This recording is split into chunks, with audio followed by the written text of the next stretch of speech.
¿Sabías que el imperio más temido de la Edad Media llegó a ser detenido?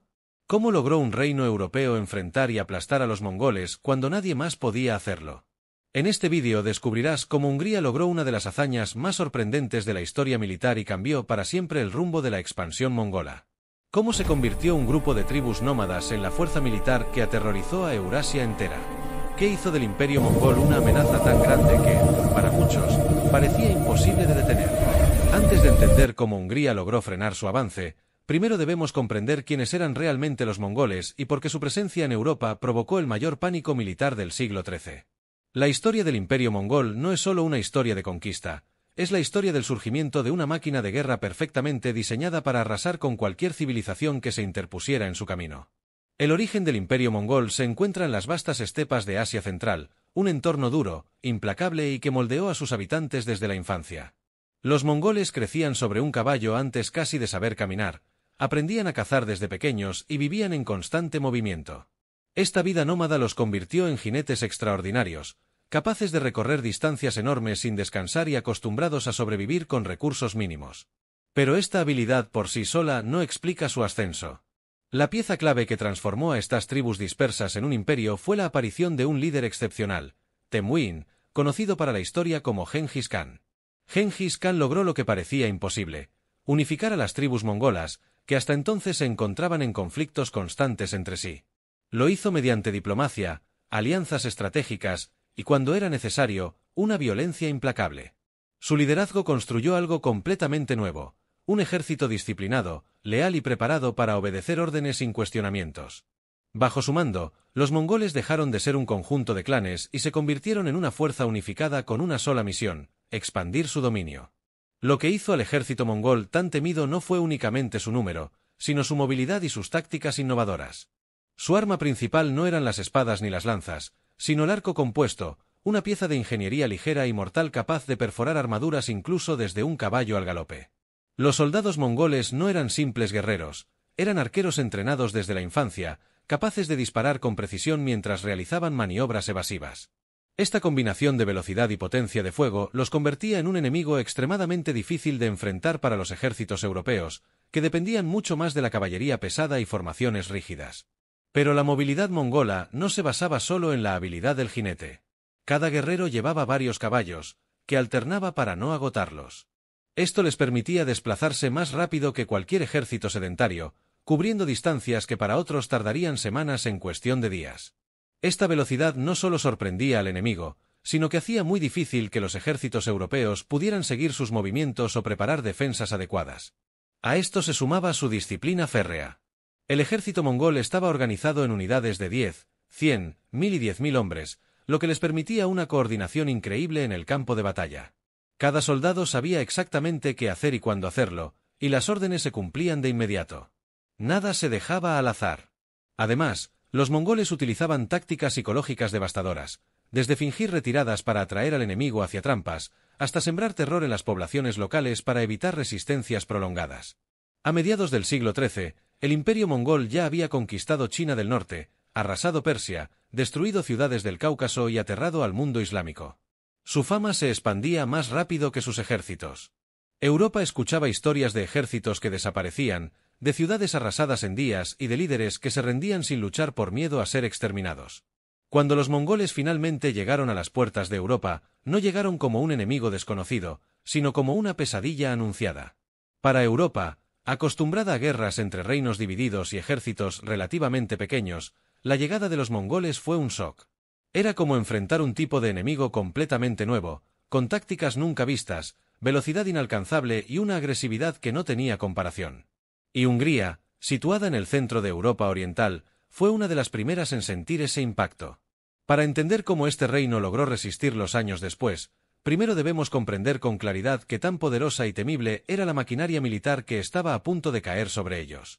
¿Cómo reaccionaría Europa si, de pronto, descubriera que se acerca un enemigo que jamás había visto, con una forma de luchar totalmente distinta y una reputación construida sobre ciudades arrasadas? Antes de entender cómo Hungría logró frenar a los mongoles, debemos situarnos en el panorama europeo del siglo XIII, un continente fragmentado, dividido políticamente y poco preparado para enfrentar a una fuerza tan veloz, disciplinada y brutal como la horda mongola. Y dentro de ese escenario, Hungría ocupaba una posición clave, estratégica y tremendamente vulnerable. Europa, en este periodo, no funcionaba como un bloque unido. No existía una coordinación militar real entre reinos, principados, imperios y ciudades-estado. Cada uno tenía sus propios intereses, rivalidades y enemigos internos. Las guerras eran comunes, pero se trataba de conflictos entre potencias regionales con tácticas relativamente similares. Para la Europa cristiana, los enemigos más temidos eran otros europeos, los turcos selyúcidas y, ocasionalmente, algunos pueblos nómadas del este que realizaban incursiones limitadas. La llegada de los mongoles era algo completamente distinto, una amenaza que superaba todo lo conocido. La noticia de su avance se difundió lentamente, pero cuando llegó, lo hizo cargada de relatos aterradores. Los informes hablaban de ciudades borradas del mapa en cuestión de días, ejércitos enteros aniquilados con una eficacia nunca vista y tácticas que parecían imposibles de contrarrestar. Europa estaba acostumbrada a caballeros pesadamente armados, líneas rígidas de infantería y asedios prolongados. Nada de eso servía contra los mongoles, quienes luchaban con velocidad, precisión y una coordinación perfecta. Era un choque entre dos mundos militares totalmente distintos. En ese contexto, Hungría se encontraba en una situación especialmente delicada. El reino, gobernado por el rey Bela IV, todavía se encontraba lidiando con tensiones internas, disputas entre nobles y la lenta reconstrucción de su poder central. Hungría había sido durante siglos una especie de barrera entre Europa occidental y las estepas orientales. Ya antes había enfrentado invasiones de pueblos como los pechenegos, los cumanos o los magiares en tiempos más antiguos. Pero ninguno de esos enemigos se comparaba con los mongoles. Además, Hungría estaba atravesada por un conflicto particular que complicó aún más la situación, la llegada masiva de los cumanos. Este pueblo nómada, que huía precisamente de los mongoles, pidió refugio en el reino húngaro. Bela IV aceptó, esperando que pudieran servir como aliados en caso de guerra. Pero los nobles húngaros desconfiaban profundamente de los cumanos, lo que generó tensiones internas, acusaciones, disturbios y choques entre comunidades. Este conflicto interno desgastó la unidad del reino justo cuando la amenaza mongola se acercaba inexorablemente.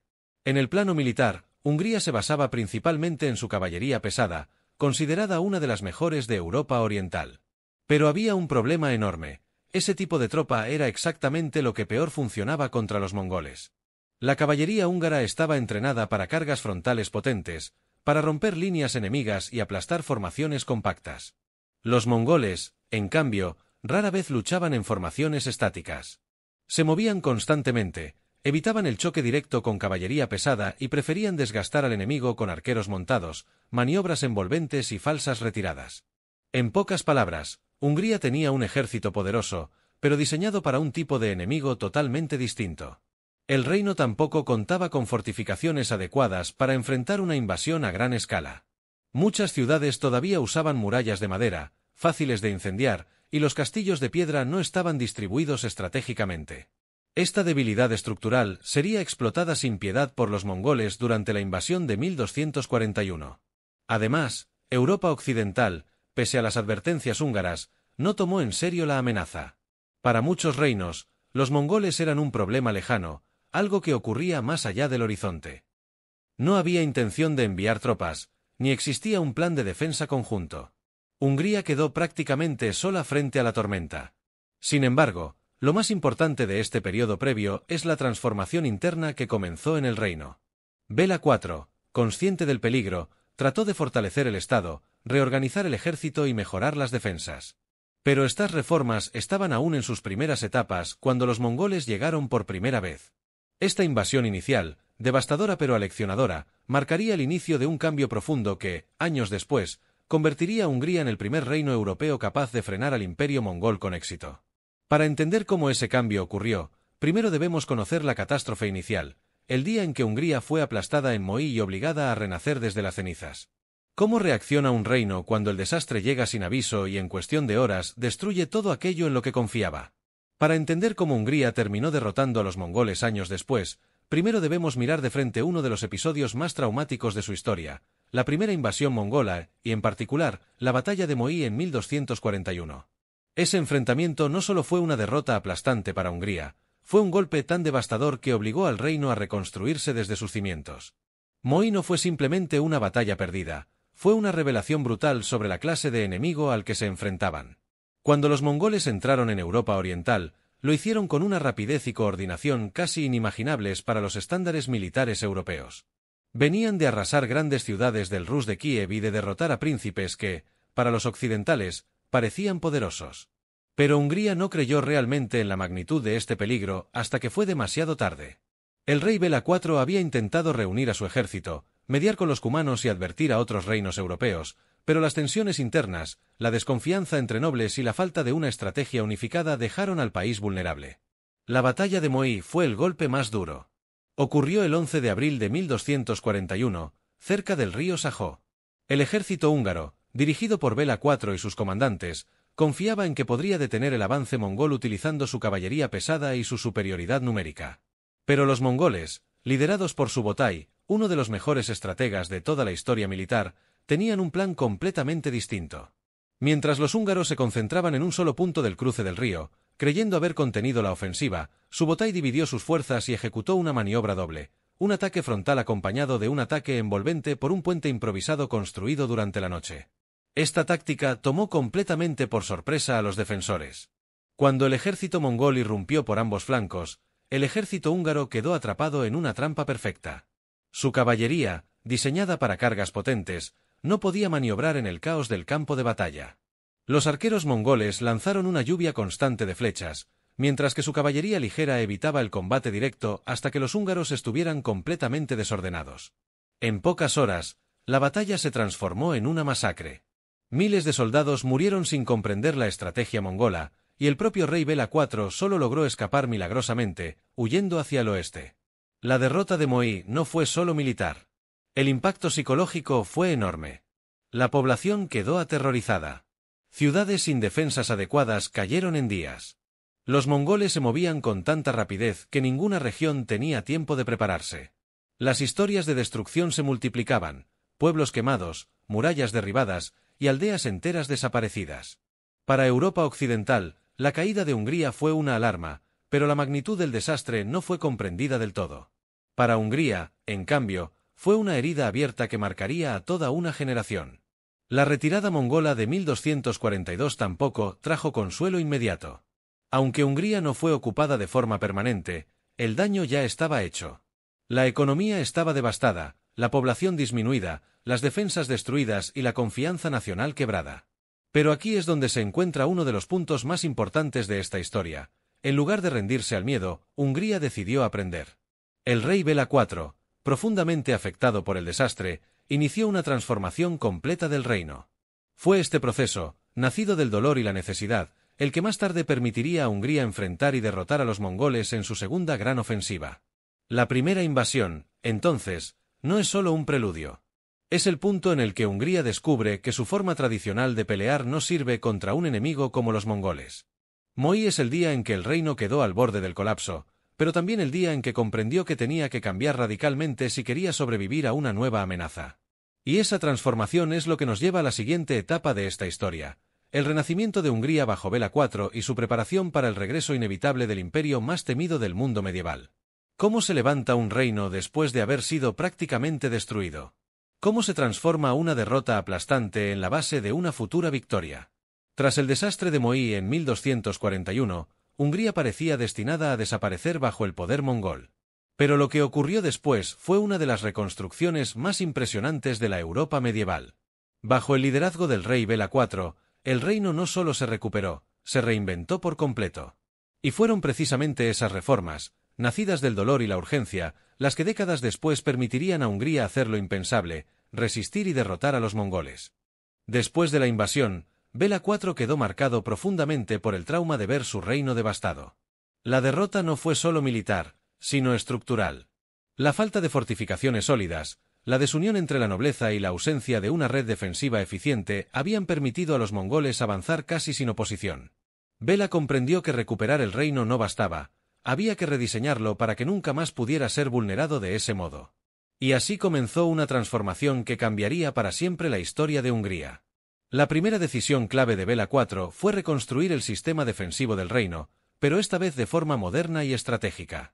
Antes de la invasión, la mayoría de las fortificaciones húngaras eran de madera, fáciles de incendiar y prácticamente inútiles contra los asedios mongoles. Tras Moí, Bela ordenó la construcción masiva de fortalezas de piedra en todo el territorio. Estas no eran simples castillos aislados, sino una red defensiva interconectada, con posiciones estratégicas que permitían controlar rutas, ríos y zonas fronterizas. La piedra reemplazó a la madera y, con ello, Hungría comenzó a erigir murallas capaces de resistir incluso a la temida maquinaria de asedio mongola. Pero Bela sabía que los castillos no servían de nada si no había gente dentro de ellos. La invasión había despoblado muchas regiones, así que emprendió una política activa de repoblación. Invitó a colonos alemanes, eslavos y de otras regiones europeas a asentarse en Hungría, ofreciéndoles privilegios a cambio de poblar y defender las zonas vulnerables. Esto no solo aumentó la población, sino que también introdujo nuevas técnicas agrícolas, artesanales y militares. El reino se volvió más diverso, más dinámico y más autosuficiente. La nobleza, antes fragmentada y difícil de controlar, también fue obligada a cambiar. Bela IV otorgó tierras y privilegios a aquellos nobles que aceptaran construir fortalezas de piedra en sus dominios. De esta forma, los intereses privados comenzaron a alinearse con la defensa nacional. Un noble que construía un castillo se convertía automáticamente en un pilar de la seguridad del reino. Hungría dejó de depender únicamente del ejército real para su protección, ahora contaba con una nobleza armada y fortificada, cada uno responsable de su propia región. En el ámbito militar, Bela IV impulsó una modernización profunda. La derrota había demostrado que la caballería pesada no podía enfrentar sola a los arqueros montados mongoles. Por eso, Bela fomentó el desarrollo de una caballería más ligera y flexible, capaz de moverse más rápido y adaptarse mejor al terreno. También promovió la integración de tácticas y habilidades traídas por los cumanos, que tras la reconciliación con la corona aportaron un conocimiento valioso sobre el combate nómada. Este nuevo enfoque militar fue clave para resistir la segunda invasión mongola. Otro aspecto esencial fue la reorganización administrativa. Bela IV fortaleció la autoridad real, mejoró la recaudación de impuestos y estableció un sistema más eficiente para movilizar recursos en caso de emergencia. La experiencia del caos vivido durante la invasión mongola lo llevó a crear una estructura estatal más robusta, donde las decisiones militares y políticas pudieran ejecutarse rápidamente. Además, Bela IV trabajó en reconstruir el ánimo de su pueblo. Sabía que una nación traumatizada no podía defenderse, así que impulsó la reconstrucción económica, reparó iglesias, restauró mercados y promovió el comercio. El reino necesitaba prosperar para tener la fuerza de enfrentar futuras amenazas, y poco a poco, Hungría volvió a levantarse de las cenizas. Este proceso de reconstrucción no fue rápido, tomó décadas. Pero al final, el Hungría que emergió no era el mismo reino vulnerable que había sido arrasado en 1241. Era una nación fortificada, mejor organizada, con una nobleza más responsable, un ejército más flexible y una población más diversa y comprometida.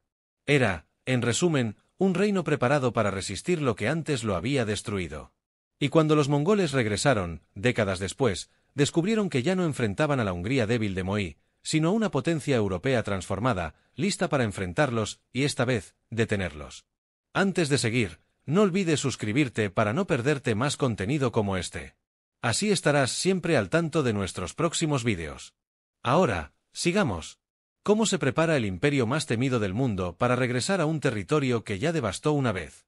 ¿Qué motivó a los mongoles a intentar una segunda entrada en Hungría después de la brutal campaña de 1241?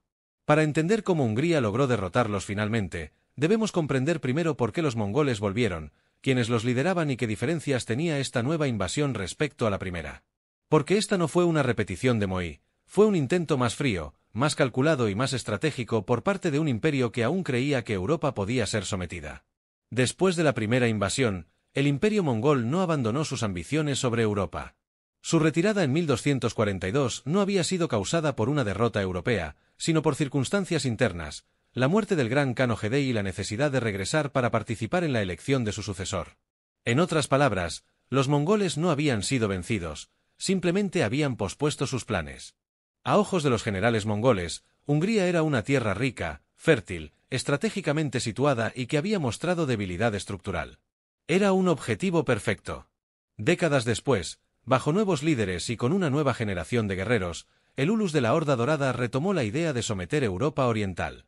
Y esta vez, el responsable de dirigir la ofensiva sería Nogai Khan, un líder poderoso, temido y con gran influencia dentro de la estructura política mongola.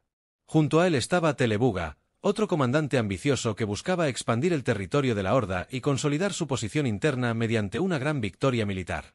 Ambos tenían razones personales y políticas para impulsar una nueva campaña: prestigio, control territorial y riqueza. Pero esta segunda invasión no sería un simple reintento del ataque anterior. Los mongoles habían aprendido mucho de sus campañas en Occidente, y aunque su ejército seguía siendo formidable, también enfrentaban nuevos desafíos. En el momento de su segundo avance hacia Hungría, la Horda Dorada tenía conflictos internos, luchas de poder y tensiones con otros ulus del imperio. Aún así, sus líderes creían que una victoria contundente en Europa podría estabilizar su posición y restaurar el prestigio mongol. Hungría, que en 1241 había sido derrotada en cuestión de días, parecía el objetivo más lógico. Los mongoles iniciaron su campaña con una estrategia distinta. En lugar de una ofensiva masiva desde un único punto, utilizaron múltiples rutas simultáneamente para desorientar a las defensas húngaras. Avanzaron a través de Transilvania, desde el norte y desde las llanuras orientales, una técnica diseñada para evitar que el enemigo concentrara su ejército en una sola ubicación. También emplearon tácticas psicológicas familiares: destruir aldeas fronterizas, aterrorizar poblaciones y hacer correr el rumor de que su ejército era imparable. Pero lo que los mongoles no sabían era que Hungría ya no era el reino vulnerable de décadas atrás. Durante esta segunda ofensiva, la sorpresa más grande que encontraron fue la resistencia. Donde antes veían murallas de madera, ahora encontraban castillos de piedra. Donde antes encontraban aldeas indefensas, ahora encontraban refugios fortificados. Donde antes avanzaban sin oposición, ahora se enfrentaban a defensores bien entrenados. La estrategia mongola, basada en movilidad extrema y ataques rápidos contra objetivos débiles, se veía frustrada una y otra vez por una red defensiva que Bela IV había construido pensando precisamente en este escenario. Aún así, los mongoles no abandonaron su intento. Durante meses realizaron incursiones, probaron fortificaciones y trataron de aislar regiones enteras del reino. Esperaban que el desgaste hiciera colapsar la resistencia húngara, como había ocurrido en partes del Rus y Persia. Pero esta vez, Hungría tenía un ejército más disciplinado, una nobleza que cooperaba con la corona y miles de pequeños castillos que impedían cualquier avance decisivo. Además, el clima jugó un papel inesperado. El invierno húngaro resultó ser un enemigo mucho más implacable que cualquier ejército europeo. Los mongoles, acostumbrados a las estepas, podían soportar bajas temperaturas, pero sus caballos y suministros no estaban preparados para una campaña prolongada llena de asedios fallidos y terrenos helados. Su movilidad, la clave de su poder, se veía reducida, lo que los volvía vulnerables a emboscadas y contraataques. Al final, la combinación de fortificaciones húngaras, defensas organizadas, clima severo y falta de progreso real hizo que los mongoles entendieran algo crucial: esta vez, Hungría no iba a ceder. La campaña se había vuelto demasiado costosa, demasiado lenta y demasiado incierta. La retirada se convirtió en la única opción práctica. Y así, sin haber logrado someter el reino ni imponer su autoridad, los mongoles se marcharon. Lo que habían iniciado como una campaña destinada a reafirmar el poder de la Horda Dorada terminó revelando lo contrario: que Hungría ya no era una víctima fácil. Era un enemigo sólido, preparado y capaz de resistirlos. La segunda invasión mongola había comenzado como una demostración de fuerza, pero terminaría como un preludio inesperado, el preludio del momento en que Hungría finalmente los aplastaría. ¿Cómo se prepara un reino que ya ha sido destruido una vez para asegurarse de que la historia no vuelva a repetirse? ¿Qué decisiones estratégicas, militares y políticas permitieron a Hungría pasar de víctima a rival formidable frente al imperio más temido del mundo? La clave del éxito húngaro no estuvo en un solo castillo ni en una única batalla, sino en una preparación integral que convirtió al reino en un muro casi infranqueable para los mongoles durante su segunda gran ofensiva. Esta transformación, lenta pero constante, es uno de los ejemplos más fascinantes de resiliencia y adaptación militar en toda la Edad Media. Cuando los mongoles regresaron décadas después de la primera devastación, ya no se encontraron con la Hungría frágil y mal organizada que habían aplastado en Moí. Se encontraron con un reino completamente rediseñado. El trabajo de Bela IV y sus sucesores había sido profundo. No se trataba solo de reconstruir lo perdido, sino de construir un sistema defensivo capaz de resistir y desgastar una fuerza que dependía de la velocidad, del terror y de la movilidad absoluta. Uno de los elementos más importantes de esta transformación fue la red de fortificaciones de piedra. Bela IV había impulsado la construcción de más de 100 castillos nuevos, muchos de ellos erigidos por nobles incentivados con tierras y privilegios. Estos castillos no estaban dispersos sin orden, sino situados estratégicamente para controlar rutas migratorias, pasos montañosos, ríos y llanuras. Los mongoles, acostumbrados a derribar fortificaciones de madera con facilidad, ahora se encontraban con muros de piedra que requerían tiempo, maquinaria y sacrificios para derribar. Cada castillo detenido significaba días o semanas perdidos, algo inaceptable para una fuerza que dependía de campañas rápidas. En paralelo, el ejército húngaro había cambiado de forma notable. La caballería pesada seguía siendo un componente clave, pero ya no era el único. La experiencia traumática de Moí había enseñado a los húngaros que debían adoptar tácticas más flexibles. Así, se integró caballería ligera formada por cumanos, un grupo nómada experto en arquería montada que, irónicamente, había huido de los mongoles años antes. Sus habilidades eran esenciales para contrarrestar las tácticas mongolas, ya que podían moverse rápidamente, hostigar a distancia y responder a las maniobras enemigas de una forma imposible para la caballería pesada. Además, los húngaros reforzaron la disciplina y la coordinación militar. Los mongoles destacaban por su capacidad de actuar como una máquina perfectamente sincronizada, pero esta segunda vez se enfrentaban a un ejército que ya no entraba en pánico ante la primera lluvia de flechas. La comunicación entre nobles, castillos y tropas era mejor, la logística era más robusta y el Estado tenía mecanismos más eficaces para movilizar hombres y recursos. El enemigo ya no se enfrentaba a un reino dividido, sino a una nación que había comprendido la naturaleza del adversario. Otro factor crucial fue la preparación de la población civil. En la primera invasión, muchas aldeas habían quedado indefensas y se habían convertido en objetivos fáciles. Ahora, la gente sabía cómo actuar. Muchas comunidades contaban con pequeñas fortificaciones donde podían refugiarse temporalmente, y las guarniciones locales estaban mejor organizadas. Esto dificultaba la táctica mongola de aterrorizar regiones enteras para quebrar la moral y forzar rendiciones rápidas. La geografía también jugó a favor de Hungría, pero solo porque el reino había aprendido a usarla inteligentemente. Paso a paso, castillo a castillo, los húngaros habían convertido montañas, ríos y bosques en aliados. Mientras los mongoles avanzaban, el clima se volvía su enemigo. El invierno húngaro era especialmente duro, y un ejército que dependía tanto de la movilidad no podía operar con eficacia en territorios helados, caminos embarrados y recursos escasos. Pero esta desventaja natural solo era útil porque el reino había preparado una defensa que obligaba a los mongoles a permanecer demasiado tiempo dentro de su territorio. Finalmente, la coordinación política fue esencial. La nobleza húngara, que antes estaba fragmentada y enfrentada entre sí, ahora entendía perfectamente que la supervivencia dependía de la unidad. Las disputas internas no desaparecieron, pero fueron relegadas a un segundo plano ante la gravedad de la amenaza. La lealtad al rey y al reino se había reforzado gracias al trauma compartido de la primera invasión. En conjunto, los preparativos militares de Hungría fueron mucho más que una simple serie de reformas, fueron una reinvención total del reino. Hungría no solo había aprendido de su derrota, había transformado ese aprendizaje en fortaleza. Y cuando los mongoles regresaron, se encontraron con algo que no esperaban, un enemigo que había estudiado su forma de luchar, que había reforzado cada punto débil y que ahora estaba listo para enfrentarlos y, finalmente, para detenerlos. ¿Cómo se desarrolla una invasión cuando el imperio más temido del mundo descubre que su enemigo ya no es el mismo que aplastó décadas atrás? ¿Qué ocurre cuando una fuerza acostumbrada a la victoria se enfrenta, por primera vez en Europa, a un reino preparado, fortificado y decidido a no repetir su tragedia?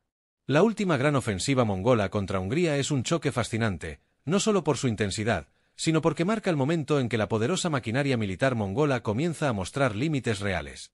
Esta sección explora, paso a paso, el desarrollo de esa invasión final y del combate decisivo que transformó para siempre la historia de Europa Oriental. Cuando los mongoles cruzaron nuevamente hacia las tierras húngaras, lo hicieron esperando una campaña corta. Su objetivo parecía claro: repetir el éxito de 1241, atravesar fronteras, destruir resistencias y someter al reino con rapidez. Sin embargo, muy pronto se dieron cuenta de que esta Hungría no era la que habían enfrentado décadas antes. Las primeras señales del cambio aparecieron en las fronteras: aldeas fortificadas, guarniciones mejor equipadas, poblaciones evacuadas rápidamente y sin caer en pánico. Incluso los pequeños asentamientos tenían algún tipo de defensa improvisada. Esto frustró un elemento central de la estrategia mongola: el terror. Sin poblaciones indefensas que capturar, sin aldeas fáciles que saquear, sin éxitos inmediatos que extendieran pánico, la invasión empezó con obstáculos inesperados. Aún así, los mongoles avanzaron. Su caballería ligera, rápida y disciplinada, comenzó a explorar rutas, atacar objetivos menores y buscar brechas en la defensa del reino. Pero la geografía que antes había sido una ventaja para ellos ahora se volvía un problema. Los castillos de piedra, la herencia directa de las reformas de Bela IV, cortaban el paso por rutas esenciales. Cada fortaleza, incluso las más pequeñas, obligaba al ejército mongol a detenerse, evaluar y decidir si perder tiempo en un asedio o rodearla. Para un ejército cuya mayor fortaleza era la movilización constante, esa pausa era peligrosa. Rogar por velocidad era parte de su identidad táctica, y Hungría estaba haciendo justo lo contrario, ralentizarlos. Los mongoles, liderados principalmente por Nogai y Telebuga, intentaron varias estrategias para romper esta nueva defensa. Una de ellas fue dividir el ejército en múltiples columnas, esperando sobrepasar las zonas fortificadas por rutas menos protegidas. Avanzaron desde el norte, desde el este y desde los montes Cárpatos, buscando fragmentar las fuerzas húngaras. Pero Bela IV había diseñado su sistema defensivo justamente para resistir ese tipo de táctica. Cada castillo podía actuar de forma independiente, sin necesidad de apoyo inmediato. El resultado fue que los mongoles se encontraron rodeados de puntos fuertes que no lograban derribar. En la primera invasión, los castillos húngaros habían caído con facilidad porque eran de madera. Ahora, en la segunda, las murallas de piedra soportaban catapultas, flechas incendiarias y ataques prolongados. Cada vez que los mongoles se acercaban a una fortaleza, se enfrentaban a un dilema estratégico: atacar y perder tiempo o avanzar y dejar un punto hostil en su retaguardia. Ninguna era una buena opción. Mientras tanto, el ejército húngaro, reorganizado y más disciplinado que en el pasado, avanzaba por turnos para hostigar a los invasores. La combinación entre caballería pesada, mejor protegida que antes, y caballería ligera cumaná capaz de pelear con tácticas nómadas, creó una defensa híbrida que complicaba enormemente las maniobras mongolas. Los comandantes húngaros sabían que no debían enfrentar al enemigo en campo abierto sin necesidad, pero también sabían cuándo y dónde atacar para desgastarlos. Pequeñas escaramuzas, hostigamientos nocturnos, destrucción de suministros y emboscadas en bosques y ríos fueron estrategias constantes. Uno de los factores más importantes del choque fue el clima. El invierno húngaro, famoso por su dureza, se convirtió en un enemigo mortal para los mongoles. Sus caballos, esenciales para su movilidad, comenzaron a debilitarse en terrenos fangosos, helados y carentes de pasto adecuado. La flotabilidad de su táctica basada en movilidad rápida comenzó a hundirse. Cualquier ejército habría sufrido en ese entorno, pero para los mongoles, que habían construido su imperio sobre la velocidad, la adaptación a la estepa y la capacidad de moverse con rapidez absoluta, estas condiciones los obligaron a adoptar un ritmo lento y torpe, casi contrario a su propio ADN militar. Mientras esto ocurría, la población húngara seguía resistiendo desde sus fortalezas.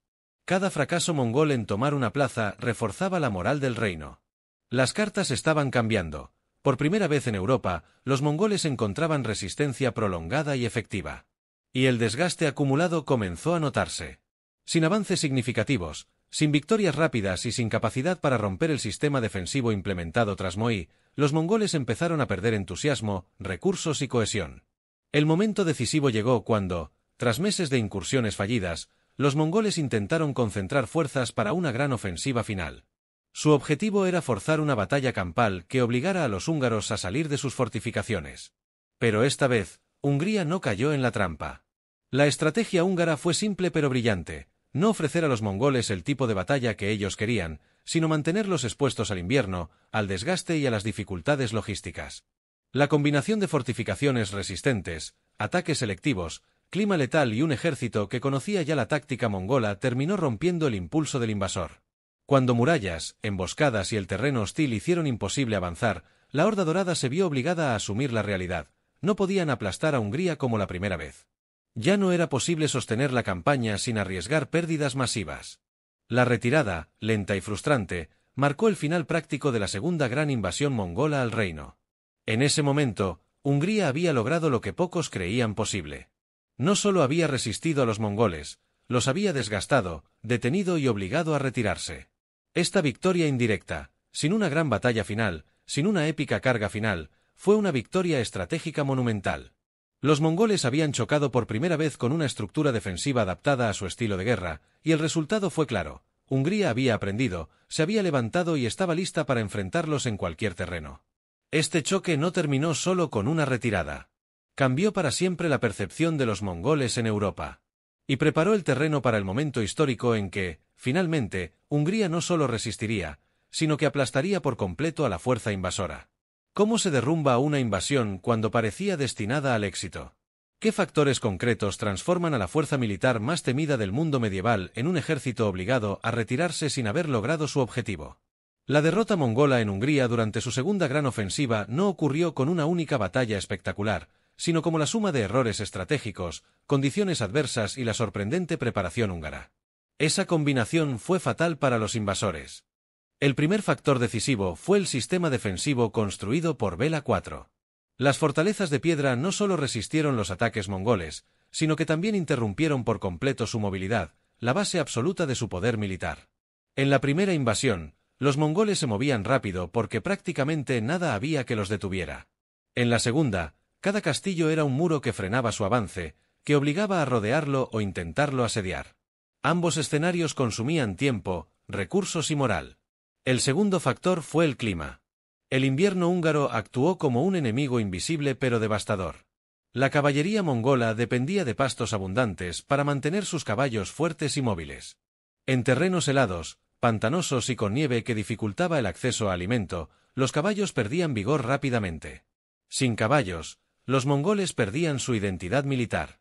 La movilidad desaparecía, y con ella, toda su estrategia. El tercer elemento clave fue la resistencia activa húngara. A diferencia de 1241, esta vez no huyeron en masa ni cayeron en desorganización. Emboscadas constantes, ataques selectivos, comunicación efectiva entre castillos y un ejército que sabía cuándo luchar y cuándo esperar desgastaron progresivamente a las fuerzas invasoras. Hungría no buscó una batalla campal que favoreciera a los mongoles, sino un combate prolongado que jugara en su contra. El cuarto factor fue la falta de cohesión en el liderazgo mongol. Las tensiones internas dentro de la Horda Dorada, sumadas a la ausencia de un líder tan brillante como Subotai, redujeron la efectividad del ejército. Nogai y Telebuga no tenían la misma coordinación ni la misma visión estratégica. Sin un mando unificado, las decisiones fueron confusas, tardías y poco efectivas. La derrota no fue un solo evento, sino un proceso. Los mongoles comprendieron que continuar la campaña sería suicida. Así, por primera vez en Europa, la fuerza más temida del mundo medieval se vio obligada a admitir que no podía vencer. Hungría no solo los había resistido, los había derrotado.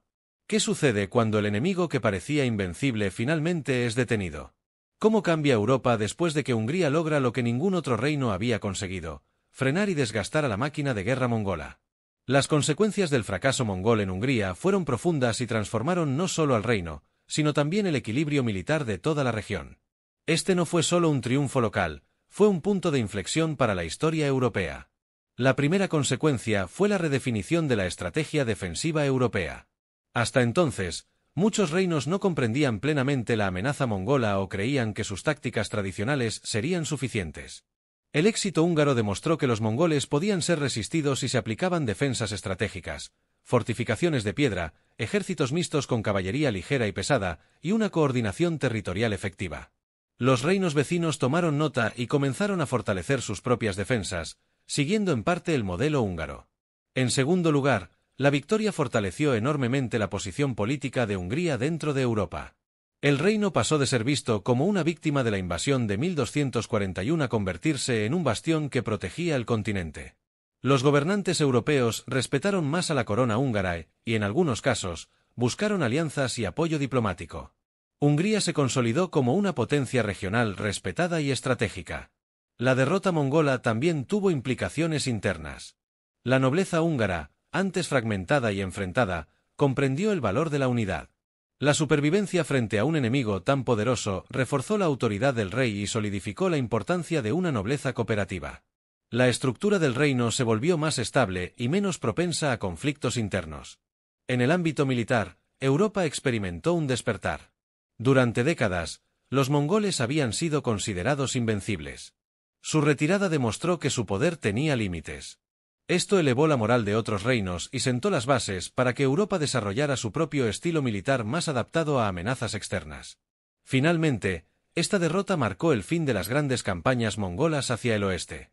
Aunque pequeñas incursiones continuaron, el sueño de dominar Europa central se desvaneció. Los mongoles entendieron que Europa no sería una conquista rápida ni sencilla. Y ese cambio estratégico influiría en la historia del continente durante siglos. Hungría, con su resistencia, había alterado el destino del imperio más temido de su tiempo. ¿Cómo marca un solo acontecimiento la identidad de un reino durante generaciones? ¿Qué legado dejó para Hungría el hecho de haber resistido y frenado al imperio que había aplastado a naciones enteras desde China hasta Europa?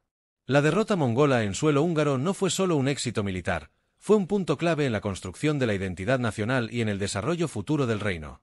Uno de los legados más claros fue el fortalecimiento de la monarquía. Tras la devastación de 1241, Bela IV había reconstruido el reino casi desde cero, y el éxito de la segunda invasión validó completamente su visión. Su reputación se elevó hasta niveles históricos y Hungría comenzó a ser vista como un reino capaz de enfrentar amenazas gigantescas. Esto consolidó el modelo de un Estado central fuerte, respaldado por una red de nobles responsables de la defensa territorial. Hungría dejó de estar marcada por la vulnerabilidad y pasó a ser reconocida como una potencia de frontera, clave para la estabilidad del continente. La arquitectura del reino también cambió para siempre. Las fortificaciones de piedra, levantadas masivamente después de Moí, se convirtieron en parte esencial del paisaje húngaro. Muchos de estos castillos, construidos con urgencia y visión estratégica, sobrevivieron durante siglos y aún hoy se consideran monumentos del renacimiento del reino. Son símbolos físicos del momento en el que Hungría decidió no volver a caer ante la misma amenaza.